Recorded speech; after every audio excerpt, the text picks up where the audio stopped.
There we go. Okay. Mr. Henry, I'm going back to the notes that you sent, and I had some questions. First, about timing of things.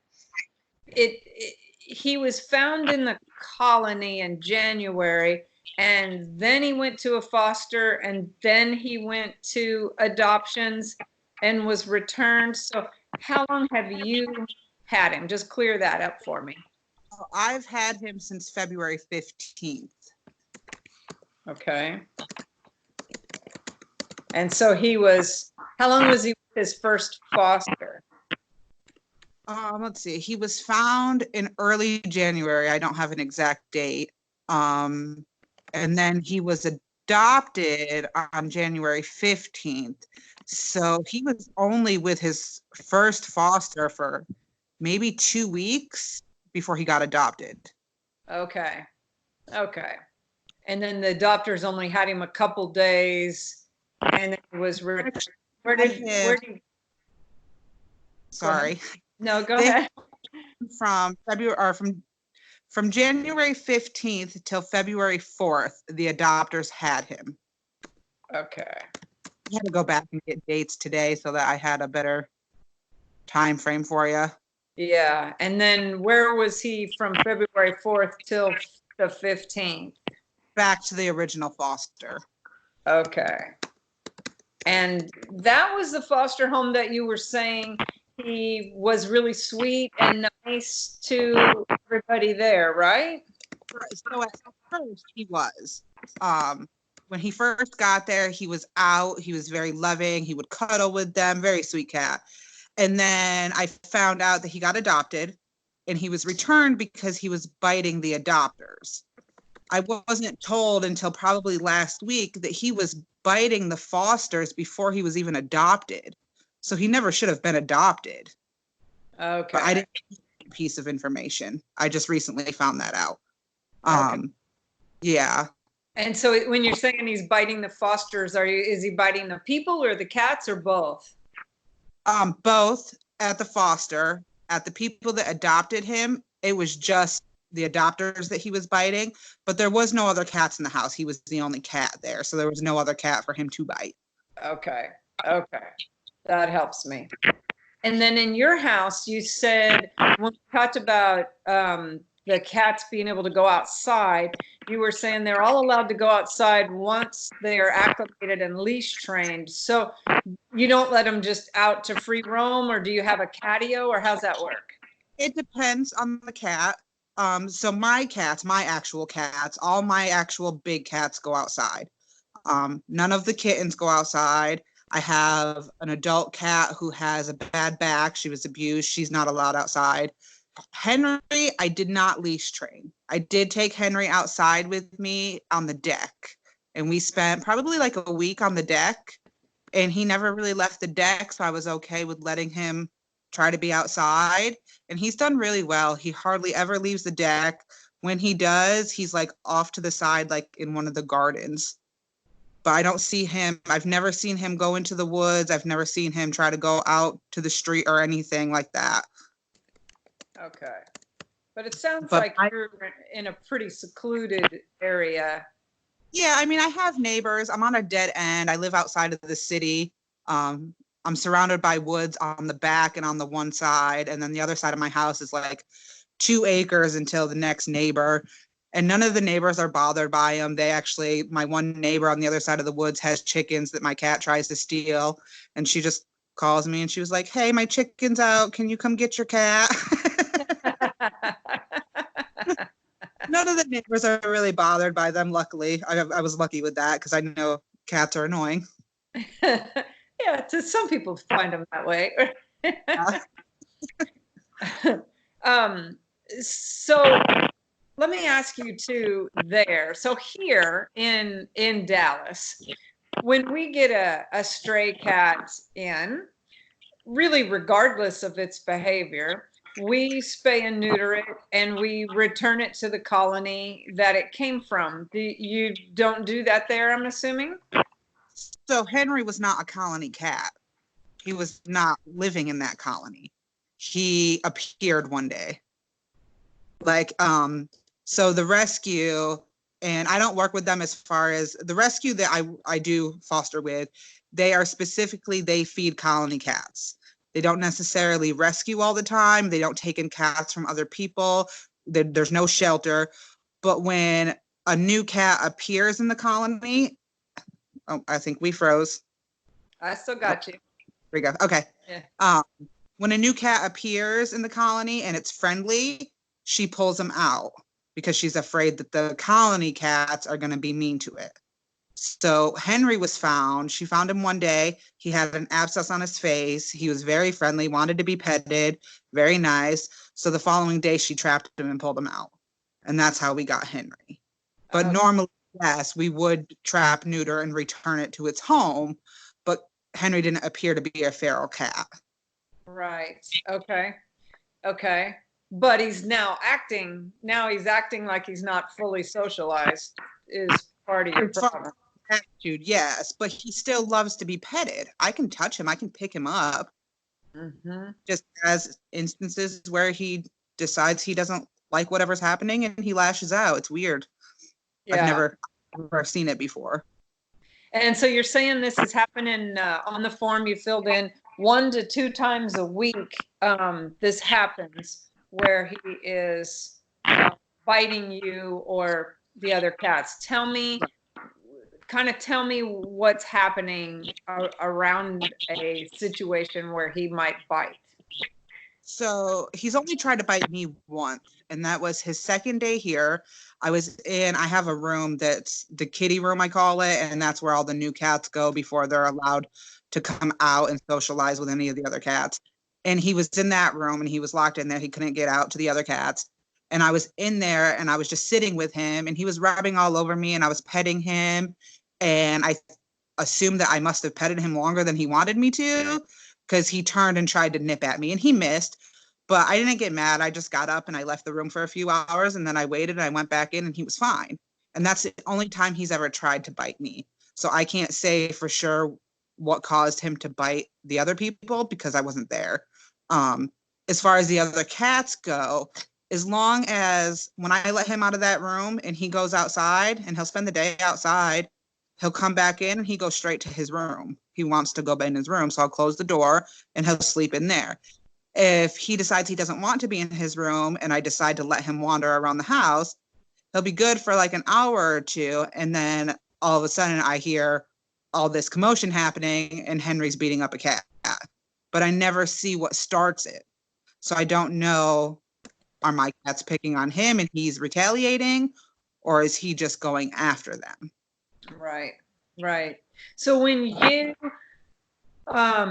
he's biting you, like the one time he tried to bite you, when you were petting him, where on his body was your hand? I assume he tried to bite your hand. Was that what he went after, nipping at your hand?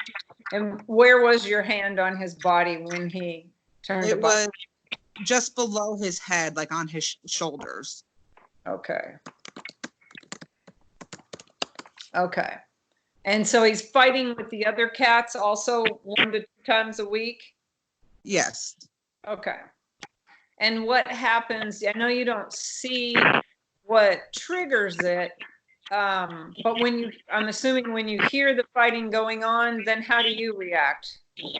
Well, I go out to wherever it is, whatever room it's happening in, and I call Henry's name because I automatically know it's him because the other cats, they don't really fight with each other. And I get him away from whatever cat it happens to be, which usually they have already gotten themselves away. And then I wait for his ears to come back up because his ears are usually back. And then I pick him up and I put him in the cat room. Okay. But I try not to yell at him. I do have a water bottle that I've used a couple times just to kind of get him to back away from the cats. But I never hit him or anything like that. And if you have any of the cats been injured?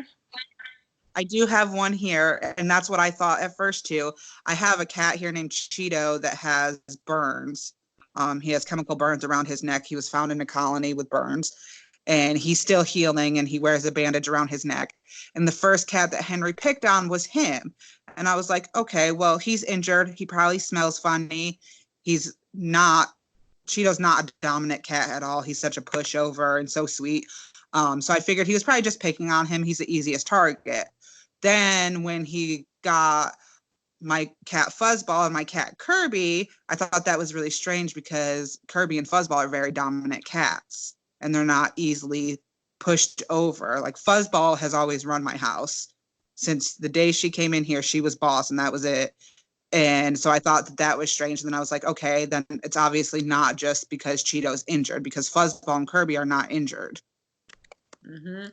And has Henry's attacks on any of the other cats caused injury? Like, has he drawn blood or anything like that? One, just on Fuzzball, he got her ear and her ear bled. Okay. Okay. And once the cats have gotten into a fight and you go over there, if you, what happens? Can you see the fight ending? Like, what are the cats doing? Are the cats running? Are they staying posturing towards one another? What's happening? So Cheeto, I want to say that Cheeto stayed in place. Cheeto didn't try to run because I remember having to pick Cheeto up and move him. Fuzzball and Kirby ran. Kirby actually made it out here and ran behind my couch they were way on the other side of the house when the fight broke out. And by the time I got up to move, Kirby was running under the couch. Fuzzball did run, but she didn't run very far.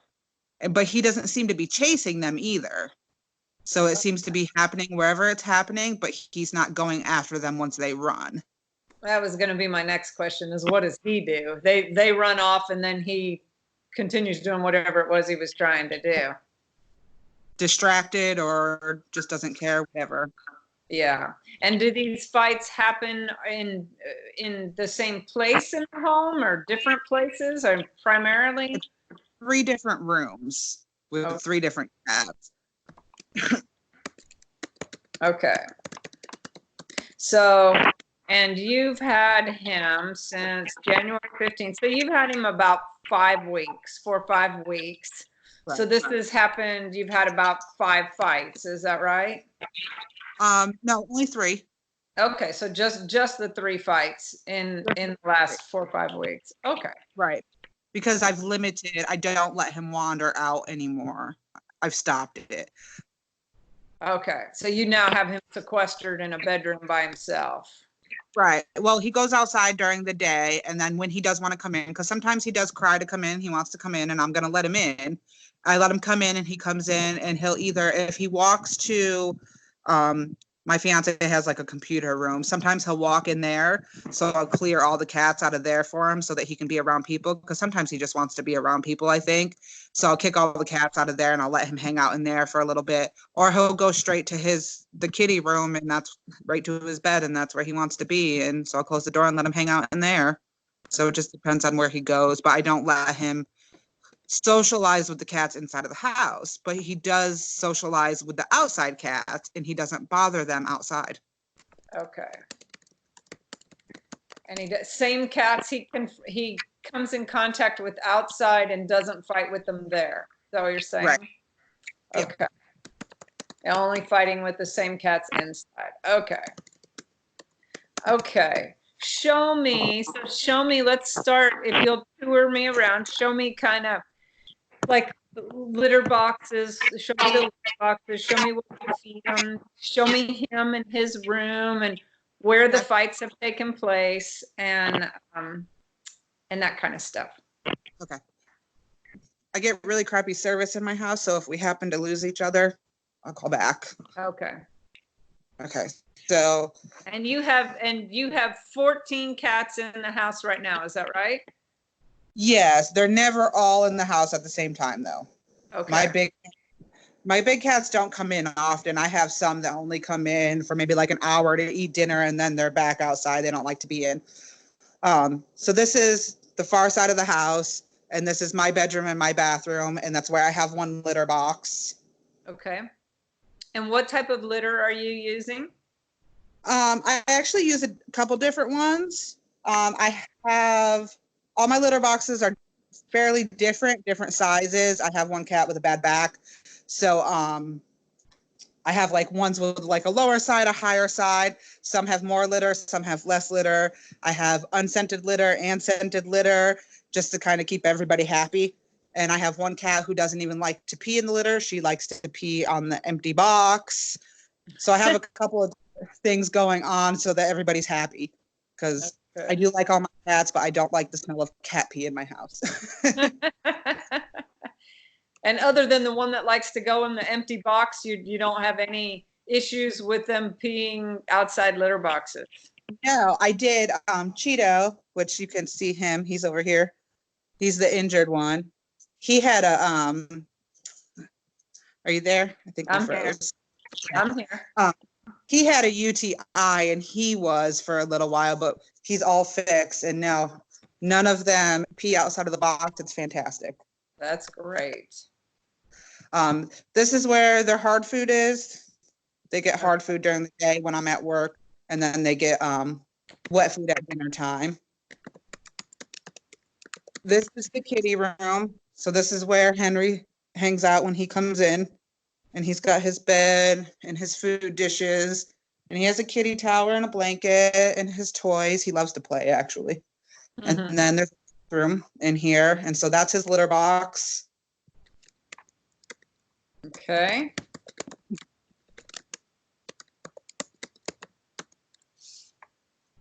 And is he outside right now?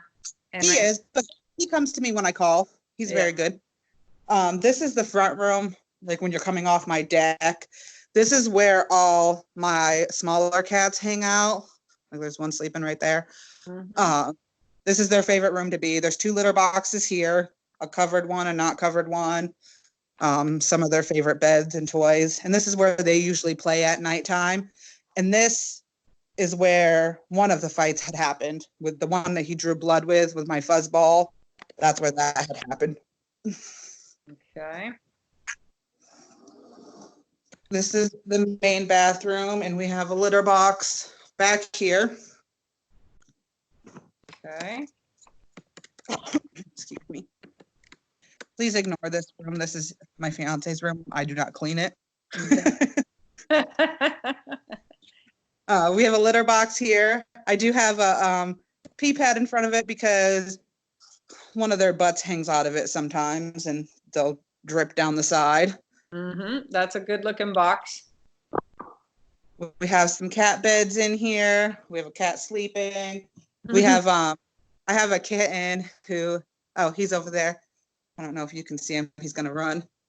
That one, that's Chip. He's semi-feral. I've had him since he was 4 weeks old, and he's still not fond of us. But I can pet him. He lets me pet him. He just runs.